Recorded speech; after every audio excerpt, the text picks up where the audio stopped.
इसलिए मेरे अजीजों जो बात मैं कह रहा हूं वो ये है कि कुछ नहीं होना है इस्लाम का और कुरान का और अजमत इस्लाम का।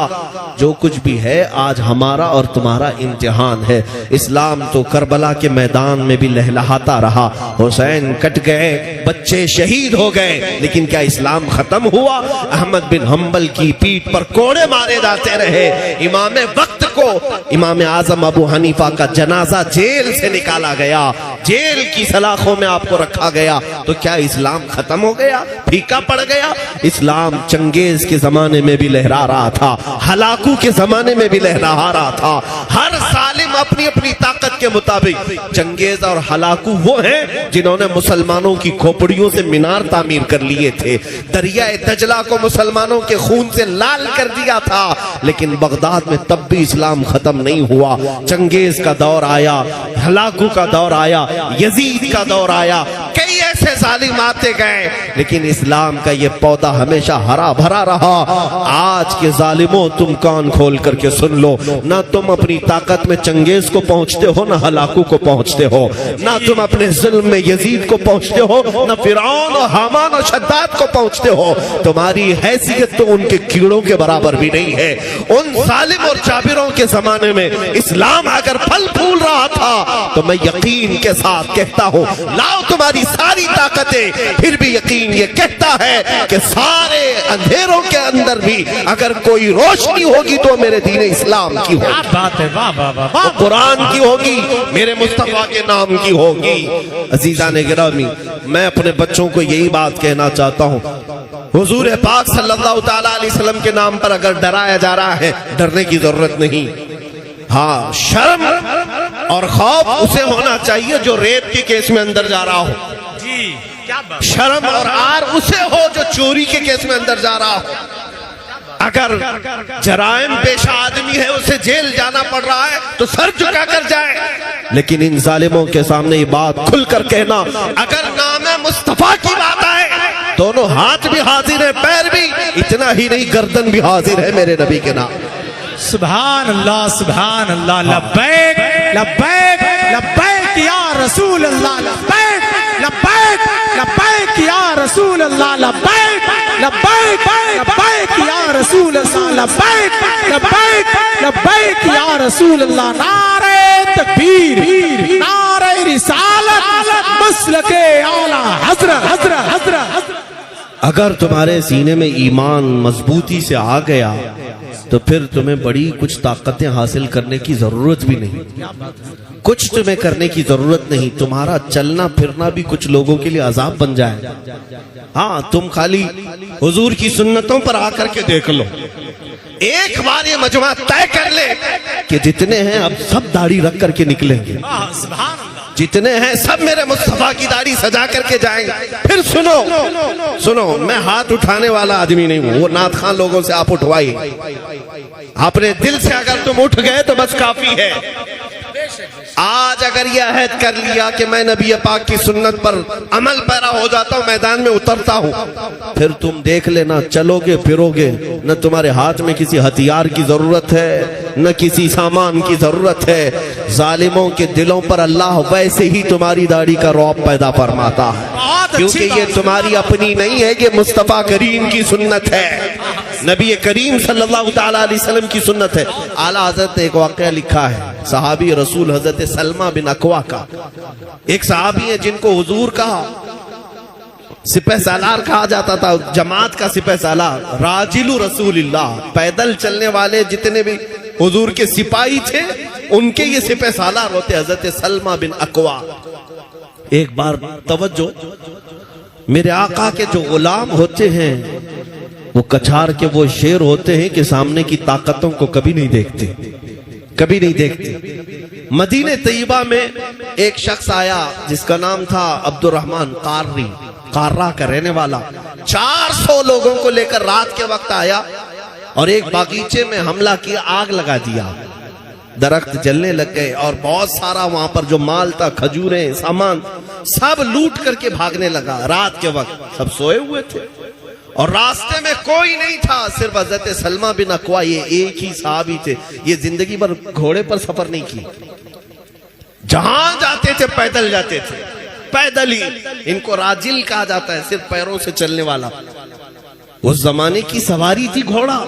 400 लोग जब लूट मार करके मदीने से जा रहे हैं और कोई नहीं रास्ते में, ये तन्हा है हज़रत सलमा बिन अकवा। क्या करना चाहिए? मुंह छुपा ले दीवार के पीछे।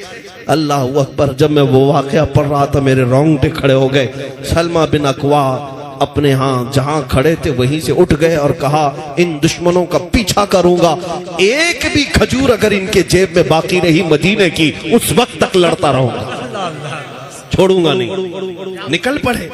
अरे 400 लोगों का पीछा करते हुए अकेले जा रहे हैं। और हैरत की बात यह है, रिवायात में वो 400 डर के भाग भी रहे। अल्लाह की वाह। अरे पलट करके आते एक आदमी था, मार देते, नहीं वो भगाए जा रहे। वो घोड़ों पर है और ये पैदल है। इसलिए मैं कहता हूँ, क्या दबे जिस पे हिमायत का हो पंजा। या आला हज़रत ने गौसे पाक के बारे में कहा है, और जिस पर हिमायत का पंजा मेरे मुस्तफा का हो, वो किस बात से डरेगा। सलमा बिन अकवा दौड़ाने लग गए। आला हज़रत ने पूरा वाक़या लिखा है, ये हदीस। कहा कि इतना दौड़ाते थे कि वो घोड़ों को लेकर दौड़ते रहे, और सलमा बिन अकवा की चाल इतनी तेज थी कि घोड़े से ज्यादा तेज दौड़ते थे। और दौड़कर जब कभी कोई हाथ में आ जाता घोड़े पर बैठा हुआ, उसकी टांग खींचते, नीचे गिरता तो उसकी गर्दन पर पैर रखकर आगे भागते। वो वहीं पर तड़पता रहता। कितनों को उस काफिले से टांग खींच करके गिराया और मारते चले गए। वो 400 लोग घबराए हुए हैं एक सलमा बिन अकवा, एक नबी पाक के गुलाम से। मेरे अजीजों, मैं ये बात क्यों अर्ज कर रहा हूं, तवज्जो। अक्ल इस बात को तस्लीम नहीं करती ना जी। अक्ल इस बात को नहीं मानती कि ऐसा कैसे एक आदमी 10 से भी नहीं लड़ पाता, 400 की बात। हाँ, अगर अल्लाह चाहे, अगर मौला चाहे तो एक का रौब 1000 पर भी डाल सकता है, 1000 पर भी डाल सकता है। क्या आपने नहीं देखा? अरे वो तो सहाबी रसूल है, मेरे मुस्तफा के गुलाम है। उनके बाद बहुत जमाने के औलिया कामिलीन आए। अरे मैं अपने उम्मत की एक छोटी सी बच्ची की भी मिसाल देता हूँ। चंद महीने पहले हमारे कर्नाटक की सरजमीन पर एक बुर्का पोश खातून, हमारी कौम की एक बच्ची, जिसके पीछे 40 कुत्ते भागते आ रहे थे, उस नौजवान लड़की के हाथ में न चाकू है, न तलवार है, न लाठी है। पलट करके अल्लाह अकबर ही तो कहा था। और क्या कहा? अगर एक हिजाब वाली खातून के पीछे 40 कुत्ते दौड़कर आते हैं और हाथ तक नहीं लगा सकते, तो इस बात को तस्लीम करो ऐ मोमिनो, जब मौला चाहे तो लफ्ज़ अल्लाह अकबर का रौब हजारों के सीनों पर डाल सकता है। बेशक हक है। वो मौला कादिर है, जब्बार है।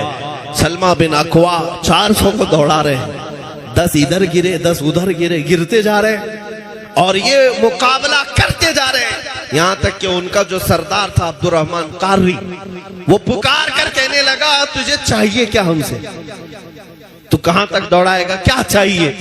कहा कि तुमने जो मदीने का बाग जलाया और जो माल लूटा है, जब तक वो नहीं लूंगा मैं मदीने वापस नहीं लौटूंगा। वो मुंतशिर हो गए।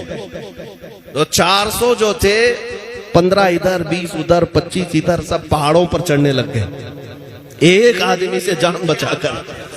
जब पढ़ोगे तुम्हें हंसी भी आएगी और हैरत भी होगी कि रसूलुल्लाह के दीवाने डराते कैसे थे दुनिया। आज डरे ऐसे में बुज़दिल लोगों को देख करके मुझे अजीब सा लगता है कि तुम उठो तो सही, तुम्हारे चेहरे में आज भी हुजूर की मोहब्बत है, तुम्हारे सीने में आज भी हुजूर का दिया जल रहा है। यही दौलत सबसे बड़ी है। और जब सलमा बिन अकवा चीखने लगे, पुकारने लगे, तो वो सब पनाह ले रहे हैं पहाड़ों की कोह में, अलग अलग अंदर। और उसके बाद कहते हैं, तुम वहीं रुको, हम सामान फेंक रहे हैं, हम सामान फेंक रहे हैं। जो लूटी हुई खजूरें थी वो फेंकने लगे, जितना था वो हासिल किए। और जब थक गए थे सलमा बिन अकवा, अरे एक आदमी 400 को दौड़ा रहा है और थक गए, सामान उठा नहीं पा रहे थे। कहा कि मुझे इस बात का एहसास भी नहीं था कि जब इनके पीछे दौड़ रहा था तो कम से कम मदीने वालों को बोल तो देता। किसी को खबर भी नहीं किया, अकेले आ गए। और उसके बाद हुआ क्या? सलमा बिन अकवा जब वापस लौटने लगे माल लेकर के, तो हजरत अबू कुतादा रदी अल्लाह ताला अन्हु एक सहाबी हैं, सुनिए, ये सब रख दो। हजरत अबू कुतादा रदी अल्लाह ताला अन्हु एक और सहाबी हैं जिनको फारिसु रसूलिल्लाह कहा जाता है। घुड़सवारों के सिपहसालार वो थे। वो 10 सहाबा के साथ आने लगे हजरत सलमा बिन अकवा के पास।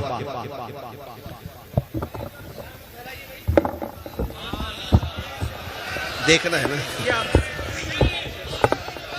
जी जी, इसको पीछे कर लेना, बहुत अच्छा, इसको पीछे करिए।